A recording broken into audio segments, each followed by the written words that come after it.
What is Becca?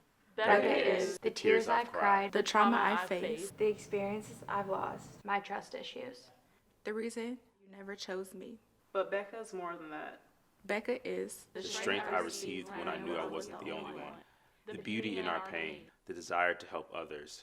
Proof that we are resilient, powerful, beautiful, confident, Dauntless. wise. Becca is me. Becca is me. Becca is me. Becca is me. Becca is me. Becca is me. Okay, tell me a little about yourself.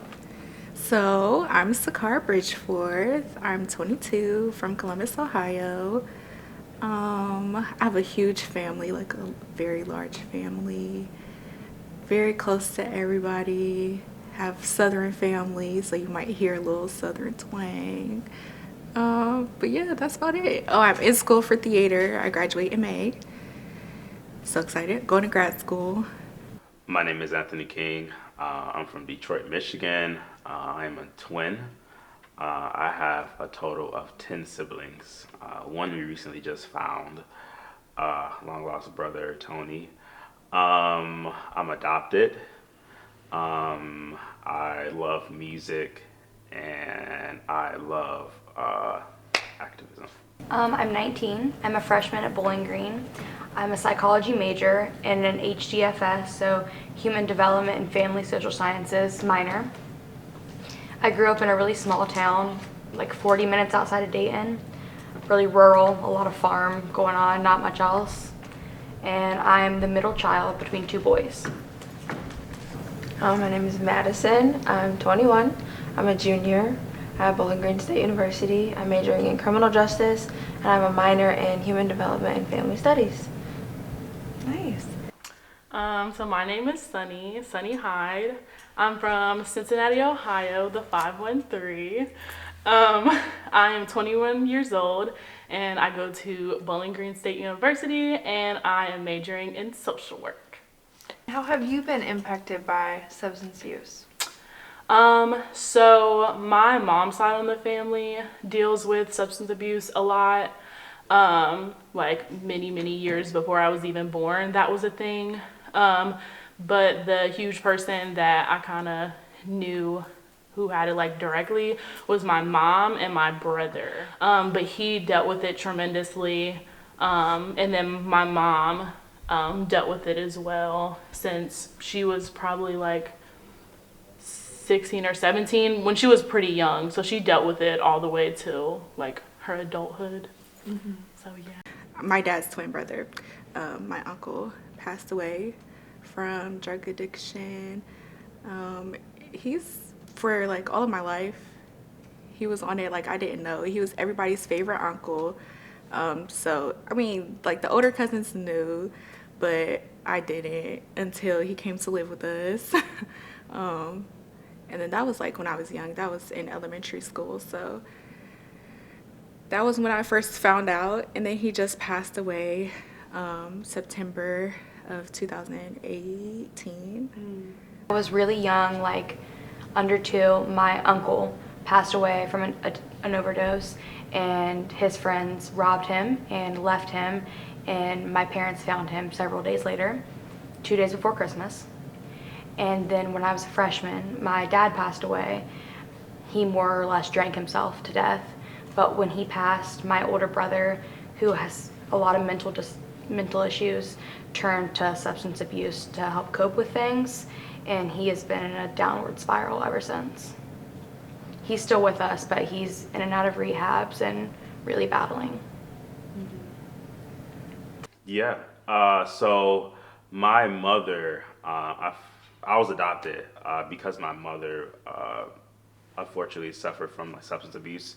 And then I got into a point where she was unable to take care of her kids. The state would take them because she had a record with the government. And so me and my sister were born, and the state found out, and they took us. And so we were adopted by my great aunt, Ann King. And so that's kind of in the beginning of my life how I was affected through substance abuse. And I'm really not kind of the product of what is substance abuse in America. So my mom unfortunately was never able to overcome her her struggles and her battle really with substance abuse and drug addiction. She unfortunately passed in 2019 in February. Actually, a couple of days ago was her anniversary, the anniversary of her passing. And so she was unable to win that fight. And so that affected me and kind of how I view substance abuse and addiction. And I struggled for a while with, regret, with anger, disappointment in my mom. And it took me a while to kind of work through all of those different, various emotions. My dad was 49 when he passed. My parents got divorced when I was 4, but I was definitely a daddy's girl. He was at every softball game. I spent every weekend at his house. Me and him were very, very close. And when he passed, more or less, I expected my brother to step up because he's the junior. He's like my dad's twin. And I felt like a lot of the responsibility came down on me because Chet was not in a place to step up the way I needed him to be. And so I didn't really get the time to grieve that I had hoped to because my parents were divorced. My dad has no family. So it was more or less me planning the viewing, the funeral, picking out his outfit he was going to be buried in, all alone, with also trying to deal with Chet. And it was a lot at 15. Yeah, I can't imagine that young. What was going on and how are you coping with that at that time? He passed away in May, actually on my little brother's birthday. And during that time, he passed away on a Friday, and the next week was exams for my freshman year. So I threw myself into that. I didn't miss a day of school. I worked hard because I knew that's what he'd want me to do. Stick with my academics and just stay strong. And so that's what I did. And I feel like I had to mature really quick. From the age of 15, I've had 1 or more jobs consistently just because I've had to have a lot of independence, buy my first car, put myself through school, pay my own bills. I just feel like I became an adult a little too quick, honestly. Chet would come to my sporting events. We spent a lot of time together. I went on his first date with him to see Marley and Me, and we cried hysterically, and the girl he brought didn't shed a single tear. It was very... Red flag. Exactly, she was not the one for him because he's an animal guy. We did everything together. We would stay up late on Christmas watching movies all night. We had the same taste in just about everything. And things were really good. But then his grades started to slip, and that was kind of where tension started. And then he started needing a lot more help with his mental health. He got checked into a mental clinic because he had several suicide attempts. And after that, I think he just reached to a lot of negative things because he didn't like the way he was feeling. And my mom didn't really know how to help him. She tried, but it's a chemical imbalance in the brain. There's not much you can do. So he went through a lot of trial and error with medication, and that's when I first started to see that he wasn't himself. He would lash out, throw things, break things, be horrible to our family, but that wasn't him. We could tell that it just wasn't. Tell us a little bit more about your uncle. What was he like? He was funny, crazy is the key word. When I was younger, never knew he was on drugs, so he always kept it together for his nieces and nephews. But I knew something was wrong, it'd be 1 year Uncle Calvin's very present, and then 1 year he's not very present. So, but as a kid, you're involved in sports and stuff, so you don't really pay attention. But he was just so fun, energetic. He was a hard worker. He definitely worked up until he got really, really sick. He did anything for his nieces and nephews. Yeah. So, but yeah, he was just fun. Him and my dad fed off of each other so well. He came up to my high school. He wanted to make sure that he knew everything that I was doing. He wanted me to go to school. He wanted me to get my master's. He was very strict on not following in his footsteps, and I think that he tried to show us in other ways, but he was everybody's favorite uncle. That hit all of us. So, but yeah, He was crazy. It sounds like a lot of really nice memories. Yeah. Is there a memory that stands out to you about like when you noticed he was using or when you learned as a younger kid? So he came to live with us. He came to live with us right before my grandmother had passed away. I was in 5th grade, and he used to live in our basement. And that's when I kind of knew something was off, but I didn't know what it was. And my parents tried to protect me from that. And I'm like the youngest child of my family, like the baby of both sides of the first cousins. Me and my sister are 12 years apart, so I'm very sheltered a lot. So the whole family tried to, maneuver in a way that I wouldn't find out. But I found out when my grandmother passed away, and we had to go back to Memphis to bury her.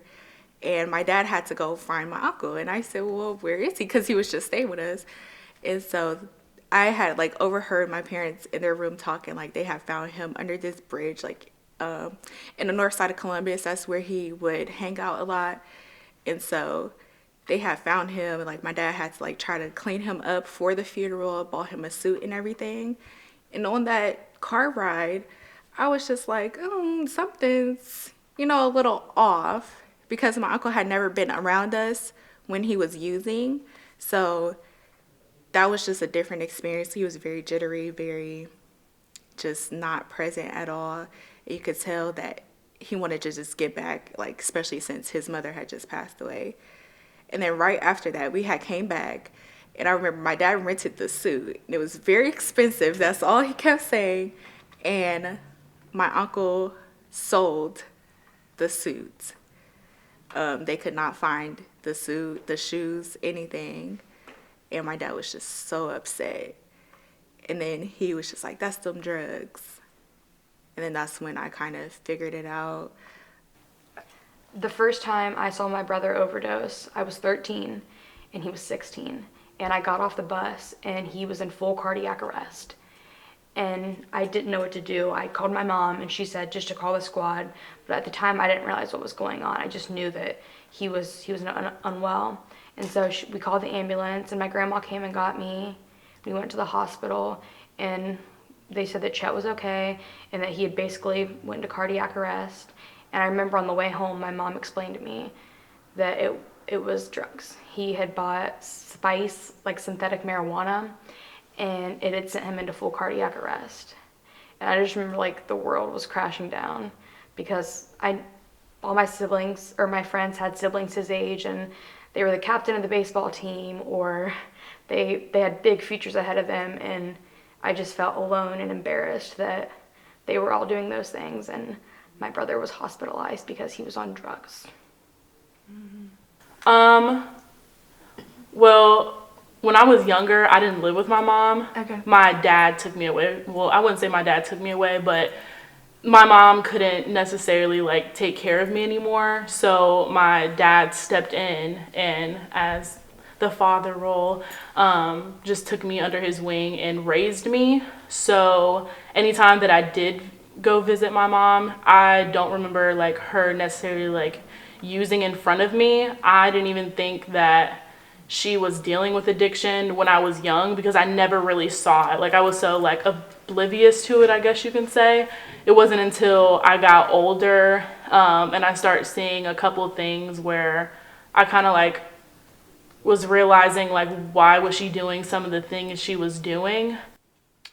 Yeah, I guess what really kind of like made me realize some things was I like used to stay with my mom in the summer, or like different holidays I would stay with them, and they lived in the countryside, and I'm from like Cincinnati, Ohio, the city, so I absolutely love to go to the country, ride some horses, like look into some fields. But I used to love going to like that side of the family. And one time it was like the summer, and I was with my mom, and she was like, we're gonna like take a trip to like Cincinnati, and I'm gonna see my boyfriend, and I'm gonna like drop you off at your house, and then I'll come get you within a couple days. And I was like, okay. I was just so happy to be with my mom. I was like, okay, that's fine. Like, I'll see you in a couple of days. And she was like, driving and we got to my house. Mind you, I had scoliosis surgery when I was in 8th grade. So I was on like Valium. I was on some like high medicine because I had such a huge surgery. And my mom went to the door and she was like, oh, my back is hurting. Like, I'm in a lot of pain. Do you have any medicine that like you can give me? And at first I was like, I don't know, because I mean, I didn't really want to go in my house and like give it to her. I didn't really understand why she needed to get it from me. But I was like, okay, because like I wanted to make my mom happy, so of course. So I had to go look in our medicine cabinet, and I didn't really like see anything that like she would need, honestly, but I wasn't really looking either. And I like told her, and I was like, I don't really see anything. And I remember her like kind of, not necessarily getting really, really mad, but she was kind of like upset a little bit. And she was like, it's okay, like, I'm just gonna go in there and look myself. And of course, I'm not gonna be like, no, like, da-da-da. I'm just not gonna do that because, I mean, I wanna make her happy. And so she went into my house and she, you know, was trying to be quiet because my stepmom, my stepsister was there. And I remember like literally seeing her in my medicine cabinet, like searching. And I knew right then and there that something was an issue. And I remember when, I can't remember if she found something, but I remember she was disappointed. So I'm assuming she didn't find anything. And she was just like really disappointed and she left. So what happened after that? When my dad came back, I was like, I cannot like do this anymore. Like, I'm trying to build this relationship with you because you're my mom. And she was showing me at that time, I didn't feel loved. I felt like she didn't really necessarily care about me. We drove back to her house a couple days later. And I remember walking like on the thing. Sorry. I remember walking in there and I saw her and I was like, how could you do this to me? And she was like crying. She was like apologizing. And I was like, that's not fair that like you're doing all these things, like leaving me, like just lying to me constantly. And I just had like a breaking point and I was like, I'm done. And that was when like our relationship kind of ended, was at that time. But that's when I really noticed like, okay, you really have some issues going on. So yeah. I just felt like my dad was kind of the one that was strong for our family, and when he was gone, my mom has a lot of, she has lupus, fibromyalgia, she's pretty sick, and I just felt like I had to be there for my brother because he needed someone, my younger brother, he needed someone, and it wasn't fair that they didn't have anyone, so I kind of just became the strong one and didn't have time to properly handle how I felt. What is it like to always be the strong one? Sometimes it's a good feeling because you feel needed, you feel important, like you have a purpose, but other times you feel really alone. Like you have the weight of the world on your shoulders and there's no one you can go to because you are the person everyone comes to. Yeah. So with the loved one, I'll start when they are alive, right? And so, or when my mom was alive, to give you an example. And so it's frustration, it's anger. It's like, yo, you left me and my sister on the doorstep. You know what I mean? Like, yo, you never came back and like checked in on us, right? You never, like, you don't know what my favorite color is, right? So, like, why?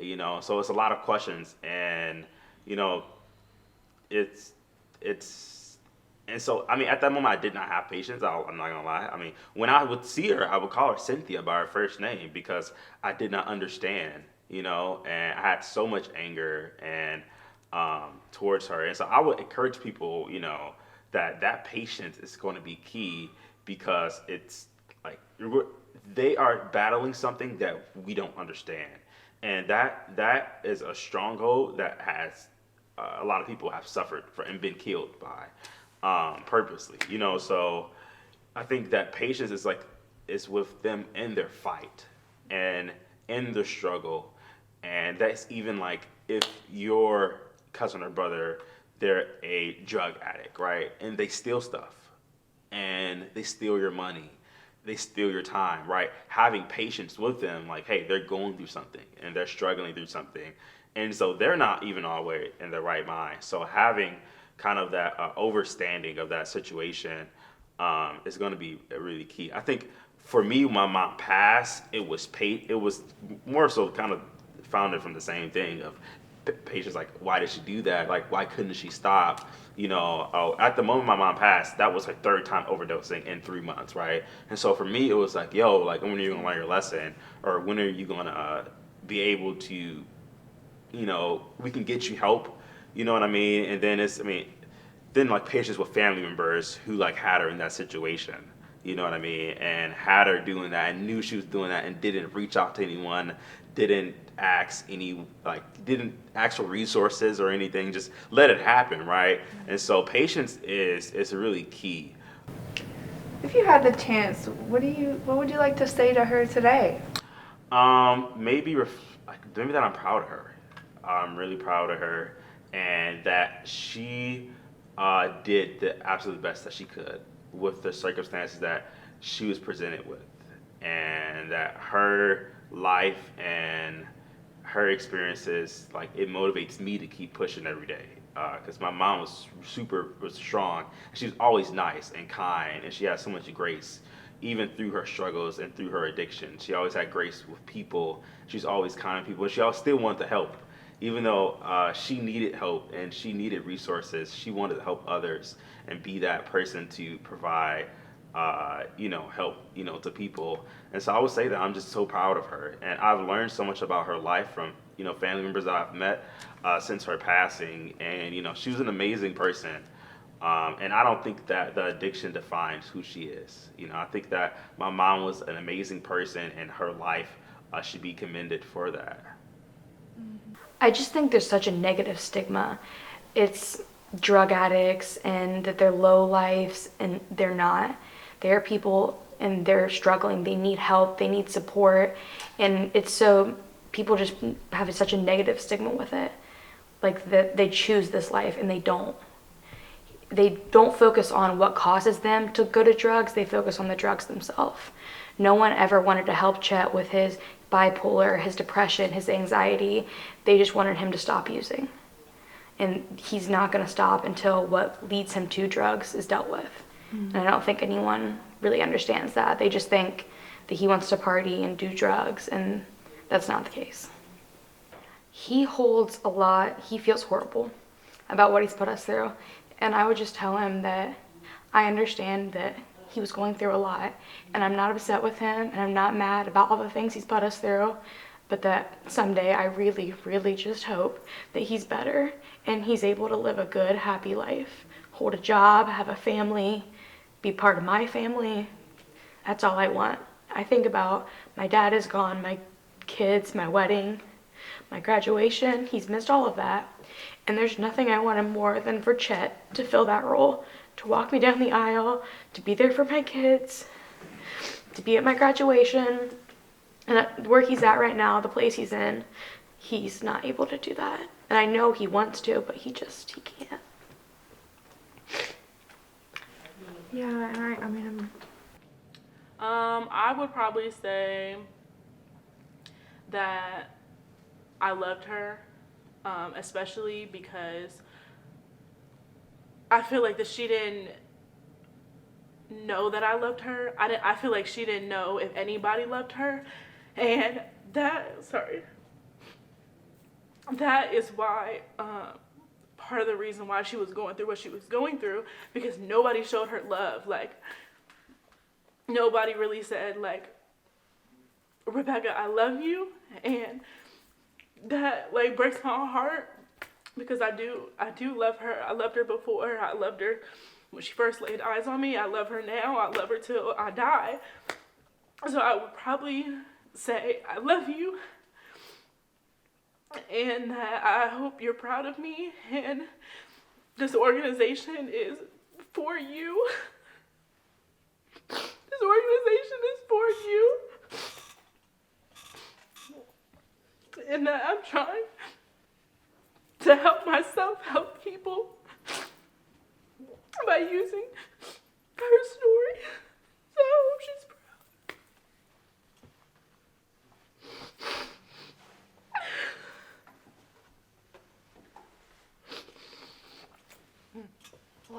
I think we've seen here today how many people this organization has helped. So you're doing that.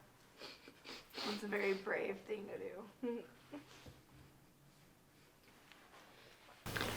How has all of this changed you? It's just, I feel like it's made me really, really mature. All the time I get that people think I'm older than I am, or that I act so mature. Since the time I was 16, people have thought I was a lot older than I am. And I think it's just because I've had to be an adult for so long.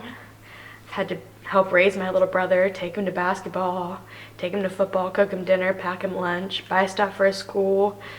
And then I've also had to help Chet. I mean, I've driven him to rehab in 4 different states by myself. I help him financially quite a bit, but at the same time, I mean, I work 40 hours a week and I'm putting myself through college, and I just feel like I can't be home enough for them. It's hard being 2 hours away knowing that everyone at home needs me. What are the ways that you take care of yourself? That shouldn't be as hard as a question as it is, but it is. I have really, really good friends, and my family does do a lot for me, and they're very supportive. And I've been in counseling since I was about 14, and that's very helpful to me. And this group has been extremely helpful. A lot of times when you go through things like this, you feel like you're alone. And it's just really powerful for me to know that I have people around me that know exactly how I feel and I can be completely open with. Because back home, this is such a shadowed thing.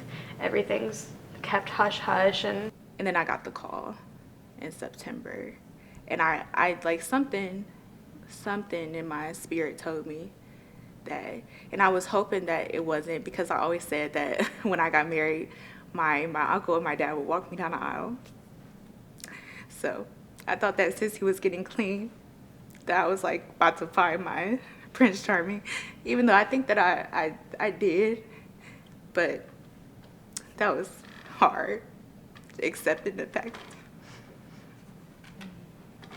So, yeah. All the future things that Yeah. you can't have. Yeah. He was just present in like all of his nieces and nephews' life. So when I had kids, like I thought that he would be there. Like when I got married, of course, you know, he's my dad's twin, so in a sense he's like a piece of my dad, so I definitely wanted them to be together. So then after I feel like I was so angry at him because I felt like he had a choice.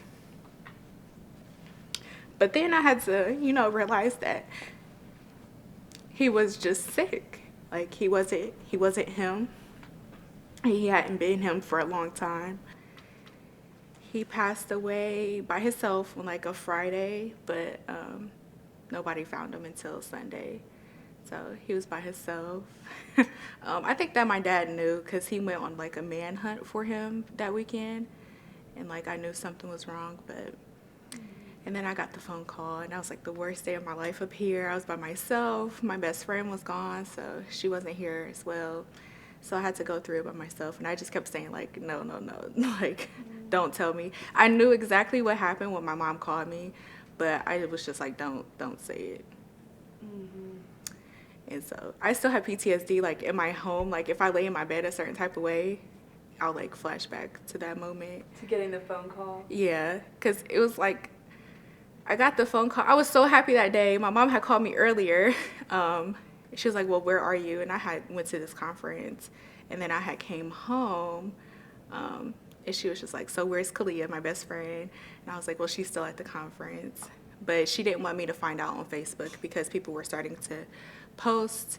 And she knew I would be mad if I found out any other way. So she told me, and all she got out, because she was crying as well. She had known my uncle before she knew my dad. So that was like her friend as well. And I knew her and my sister were crying in the background. So I knew something bad had happened. And then she said, your Uncle Calvin. And I just started like screaming, like crying. Like it was so bad for a whole hour. My mom was just like, calm down. Like she called my other friend to come over. So it was It was really traumatic. It's definitely PTSD for sure. Because I just remember like laying in my bed. Like I had to change my bedroom around after that. Like that's how bad it was. And I still have trouble sleeping as well. It's just that phone call. And then having to call my dad after because I couldn't even be in my feelings too much because this my dad's twin. Like his best friend.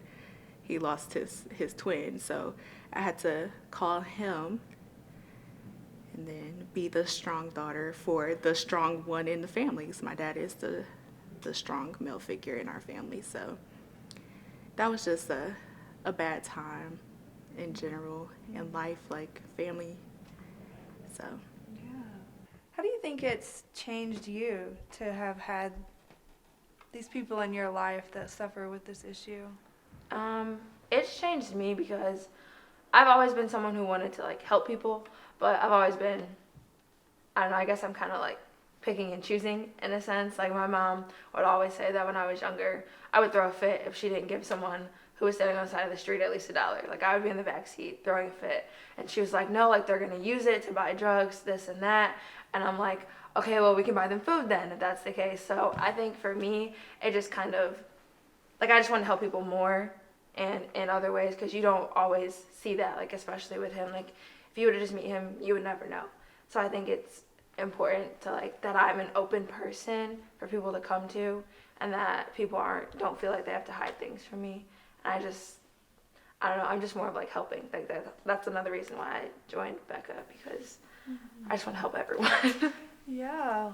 Do you have any examples of ways you've been able to help people since you joined Becca? So since I've joined Becca, I haven't done much because of COVID in a sense, but I have been working to start like a nonprofit, just not, it hasn't been specifically with drug addiction, but just in general, like people who aren't as fortunate as some people, like who don't have the resources to get like certain education and stuff like that. So like mainly my nonprofit is geared towards getting people to at least like vocational school so they can have some type of education and training to make money, so that way they don't end up resorting to certain things like that. I'm not saying that's gonna like totally change that. Obviously it's still an option, but you know, staying busy is something that can help not go that way. It's made me always be cognizant of where I am. I think that addiction is generational, and I think that it doesn't just end with like substance abuse, and that you can be addicted to a lot of things, right? And so I'm always cognizant of where I am, what I'm doing, and am I overuse really. And so, and that's like a daily battle for me, right? And it's hard because, I can say that I am tempted more than not to grab onto something, to hold on to something. That can even be people, to hold on to people and to, and try not to lose people. But yeah, I think that's how like it affected me. Is there anything you learned about her that you wish you had known earlier? Really, I learned a lot about her. Everything I learned about her was something, that I wish I knew about her earlier, But Yeah. there were, there was something in particular, like about like the kindness, right, and about the type of person that she was. Because, for me growing up, I don't know why I'm so nice, right? I don't know why I protect like others' feelings, or I want to protect other people or fight for people. Like for me, it's like, where does that come from, or why am I like that, right? And so it's like this missing piece. So learning that about my mom after her passing really filled a gap for me, and so yeah, that was that experience. To like make a connection between her kindness and your passion. Yeah, absolutely. But could you talk about what you think people misunderstand about substance use or this experience? that people can control it. I think that when I was younger, I just felt like people could, you could control that. Or that people are themselves when they are on drugs. They're not, they're sick. And I know like a lot of people be like, oh, they're not really sick. Like they are sick. And normally it happens from a trauma that happened in their lives. And I think that a lot of people try to focus on the drug issue at hand besides working through the trauma with them to get them better mentally. I think that if we would have focused on my uncle's trauma, the original reason, it would have been a little different. I think that he would have got some help if he was talking about the trauma, not necessarily the drugs. But people like they're humans too. They have feelings as well. There are times when they come out of it and they are themselves, and then they have to deal with the fact of what led them here and the position that they're in. And it's a lot on them. Like, it might be a lot on us as well, but it's a lot on them. I would say, like, a misconception is that people chose it. Like, a lot of people think, like, oh, well, you know, you got yourself hooked on drugs. But, like, that's not always the case. Like, there could be so many different reasons as to why someone got there and, you know, how they got there, reasons, and they may have tried to stop. And that's another one. Like, people think, oh, you can just stop whenever. But that's also not the case, because there are so many people who want to, but they can't, because when their body's addicted, like, they need it to function. So I think a lot of the misconception is that, like, people chose that life, but that's not the case. What do you think that we can do to help get rid of some of those misconceptions and stigmas? Honestly, people telling their story and just getting the word out. Because, you know, you can throw facts in people's faces all day, but to see someone, you know, for who they are, like what they've experienced, you know, the real behind everything and not just the facts, the numbers, statistics, like, I think this is what is really going to help. Some people I just think will never understand. And I understand that I have such a passion for it because I've lived it, but I just think people need to more or less get involved. Like, if people could meet my brother, they would realize, like, all my friends are like, we've been changed by Chet. We understand what you're going through. And I just think people need to stop stigmatizing it, and what they see on TV they believe, or what they see homeless people, things like that. They don't involve themselves enough. They form opinions without actually getting to know the situation and the people it's affecting. What advice would you give to other young people like yourself who are going through these things? I think the main thing would be, like, for them to know that they're not alone, because honestly, that is what can really tear people down and, like, not allow them to get through things, is like when they feel like they're alone, or that they're the only ones dealing with something. And, like, even if I can't relate to your story, I can still be there for you and help in the ways that I can. Like, I can just listen. Like, not everybody always wants advice when they're going through something. Sometimes they just want to vent. So I would just say, you know, recognize the people that you do have around you. Like, don't push them away, and just, you know, if you need help, ask for it, because at the end of the day, like, you're not alone. Like, there's going to be people in your corner. Even if they're not friends and family, like, there are professionals who are willing to help. So I would just say that. What else do you want to share about your experience and perceptions? I mean, I think that's it for me. I'm just, like, I have a big heart for stuff like this, because, like I said, if I could help everyone, I would. Animals, all that. So when it comes to things like this, I just want to do my best, the things that I can, and, like, no, I don't understand it completely, but, like, I'm still educating myself. So that's another reason why I'm here. Like, I want to learn and still do what I can. So, yeah. Just that if you suspect someone or you know someone is going through this addiction, the best thing you can do is be there for them. And it's hard, and it's probably one of the hardest things you'll ever do, because you see them in a state that you never want to see them in. And some of the things they'll say to you or the way they'll treat you is horrible, but they're sick and they need help just like anyone else who's sick, and just not to give up on them.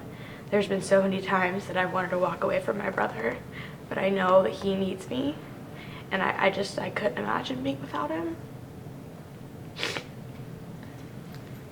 I will probably say that don't be like me in the sense of not thinking that it could happen to me, I guess you could say. Because I knew that my family was dealing with addiction, but I didn't think that my mom was going to pass away from it. So I would probably say if you see signs, acknowledge it for sure. Because I didn't acknowledge it. I just said like she had a problem and she'll be fine.